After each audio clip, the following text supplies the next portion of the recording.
Good afternoon. It's a cloudy day here in Greenbelt, Maryland. It looks like it's going to rain in a few minutes. So I need to hurry up and get this video done. I started the Pumpkin Spice Cafe today. I had heard about it on TikTok and I've been seeing videos about it and people are mentioning it. So I spent my Sunday, well, part of my Sunday reading this, and I started this morning and I'm only on page 97 right now. I'm not going to finish it. I don't care for this book. A lot of people like it. What's not right for me might be right for you. So you might want to check it out. Since you've been seeing it around, you might be curious about it. So I encourage you to read it. But I'm going to give spoilers with the first 96 pages that I've read. I'm going to talk about them freely. If you don't want to know what happened in the first 96 pages, don't listen. Just come back and listen to this later when you're done with the book. But I did want to point something else out. I did look up the reviews for the Pumpkin Spice Cafe. I noticed that the average for all of the reviews, the average rating on Goodreads was 3.37. That's as of today. And I noticed that the average review on Amazon was 3.8. I believe that was what I saw. You can go check on your own, but 3 point something for each one. 3.3, I think 3.37 on Goodreads, and 3.8 is the average review. 3.8 was the average review on Amazon. So the average reviews aren't even 4 stars. So I didn't know that when I went into this. I just saw all the hype on Goodreads. My problem with the book is it's just not holding my interest. The characters are just kind of flat. I don't feel compelled for the story to move forward. I see it's a small town, and it's kind of what you see in a lot of novels. You see the small townish setting, and everybody knows each other's business. And if they see you with somebody, they assume you're dating them. I did find that irritating, and maybe it's just a pet peeve of mine. I didn't like how the hero and heroine, they had barely interacted. There was their first interaction is in the very first page, and she thinks he's a burglar or something because he's at the back door making noises, and she explains that she's been hearing noises at night, so that's the problem. She's been hearing noises at night, so she thought he was a burglar. So she acts like she's gonna hit him with a baseball bat. So that's when he knocks on the door really early in the morning, and she opens it. She has this baseball bat, and it scares him a little bit, and I understand that. But they didn't really. They had coffee. She feels bad about coming at him like that.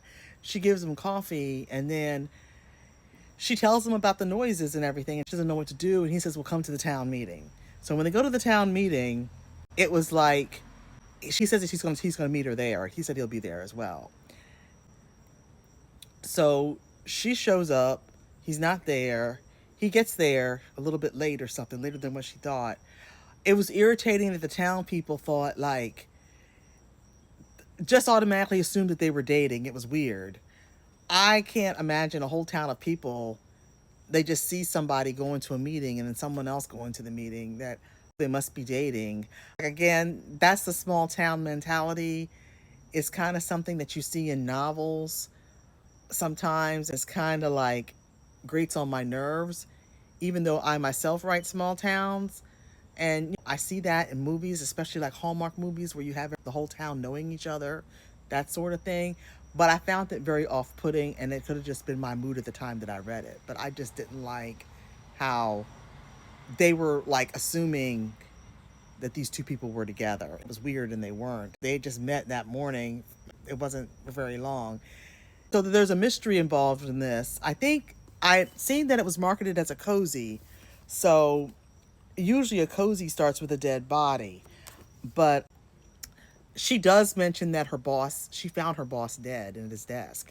So I guess that could have been a dead body.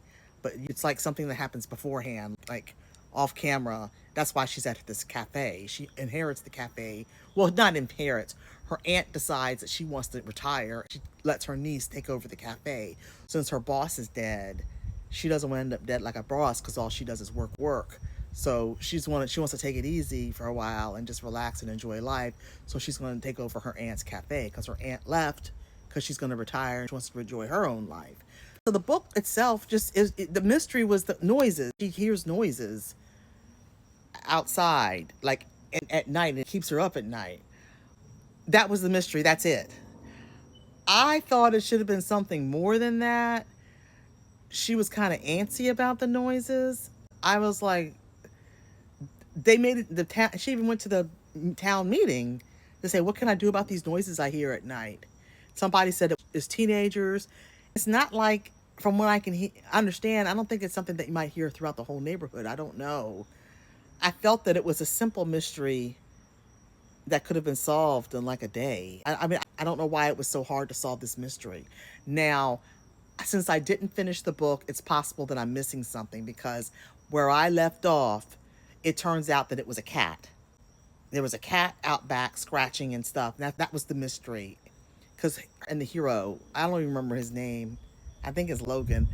Jeannie and Logan have a stakeout. They end up like laying in their sleeping bags. They're going to stay all night and figure out where that noise is coming from and what is it? Like, what is that noise? When they hear it, Logan goes outside, opens the door, and there's this cat. So the cat's the mystery. So I was like, that's not a mystery. If I had to write this, I would have had like, when she hears noise, I would have had someone to smash her windows in. At least that's danger. And it's like, she doesn't know who did it. She calls the sheriff or something, gets the town riled up, something like that. But just, I don't know. But like I said, I only got to page. So it's possible that later, maybe because the noises aren't consistent. I don't think they're consistent. They're like, she describes them differently. They do find a cat. They found a cat on page 96, but there might be something else besides the cat that has noises, that makes the noise, because it's still pretty early in the book. So there's still a lot of pages to go through, but it's just not holding my interest. But check it out. I don't really consider it a mystery, but it's marketed as a mystery, I think. That's what I saw on Goodreads and Amazon. And as I usually do when I talk about other people's works, I've got to tell you about my own. If you want to read a romantic suspense, read Shades of Chocolate. It is a good, sweet book, and it's about someone who owns a bakery. Tony owns a chocolate-themed bakery. And Jason, he's a wanderer, a drifter. Well, not really a drifter. He's a man of means. He's got money, but he's on a hiatus from his job at his family's empire. So he comes through Blue Spring, where Tony works and lives and has her coffee shop. I mean, her bakery. He helps her in the bakery because she's short-staffed. They grow close, but it's a romantic suspense. Somebody's threatening Tony's life. They bash her windows in, all kinds of stuff. There's a list of suspects that might be doing this to Tony, and there's also a faith element in the book. There's faith element, and you will enjoy it. Check it out. If you're curious as to if other people like it, check all the reviews on Amazon. Over 400 5-star ratings and reviews. So you will enjoy it. Check it out. It's called Shades of Chocolate by yours truly, Cecilia Dowdy. Read it. If you know anybody else who likes mysteries or romantic suspense, tell them to check out Shades of Chocolate. It's a winner.